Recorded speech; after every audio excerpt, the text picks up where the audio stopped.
Copa আমেরিকার ফাইনালের ফলাফল ফাঁস করল জ্যোতিষী বিড়াল। কোপা আমেরিকার প্রথম সেমিফাইনালে কানাডার বিপক্ষে 2-0 গোলের জয় তুলে নেয় আর্জেন্টিনা, যার মাধ্যমে 2024 কোপা আমেরিকার সেমিফাইনালে উঠেছে আলবিসেলেস্তারা। অন্যদিকে দ্বিতীয় সেমিফাইনালে উরুগুয়েকে হারায় কলম্বিয়া। উরুগুয়ের বিপক্ষে 1-0 গোলের জয় নিয়ে ফাইনাল নিশ্চিত করেছে কলম্বিয়া, যার মাধ্যমে চূড়ান্ত হয়ে গেল কোপা আমেরিকার ফাইনালের দুই দল। 2024 কোপা আমেরিকার ফাইনালে কলম্বিয়ার বিপক্ষে লড়বে আর্জেন্টিনা। আগামী 15 জুলাই বাংলাদেশ সময় সকাল 6টায় অনুষ্ঠিত হবে হাই ভোল্টেজ এই ম্যাচটি। টানা দ্বিতীয়বারের মতো কোপা আমেরিকার ফাইনাল নিশ্চিত করা আর্জেন্টিনা চাইবে নিজেদের 16তম শিরোপা উঁচিয়ে ধরতে। এছাড়াও নিজের শেষ কোপা আমেরিকার লড়াইটা আরও এক শিরোপা দিয়ে রাঙাতে চান লিওনেল মেসি। ওদিকে দীর্ঘ 23 বছর পর কোপা আমেরিকার ফাইনালে উঠা কলম্বিয়াও ছেড়ে কথা বলবে না। চলতি কোপা আমেরিকায় উড়ন্ত ফর্মে থাকা কলম্বিয়া গ্রুপ পর্বে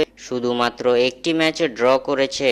বাকি সব ম্যাচে প্রতিপক্ষের উপর চড়াও হয়েছে হামেস রদ্রিগেজরা। এদিকে হাড্ডাহাড্ডি এই লড়াইয়ের আগে এবার এই ম্যাচের ফলাফল ফাঁস করলো কোপা আমেরিকার জ্যোতিষী বিড়াল। কোপা আমেরিকার হাই ভোল্টেজ ফাইনালের আগে জ্যোতিষী বিড়ালের সামনে রাখা হয়েছে আর্জেন্টিনা ও কলম্বিয়ার পতাকা, যেখান থেকে জ্যোতিষী বিড়াল বেছে নিয়েছে আর্জেন্টিনাকে। 2024 কোপা আমেরিকার শিরোপা উঠবে আর্জেন্টিনার হাতে, জানিয়ে দিল জ্যোতিষী বিড়াল।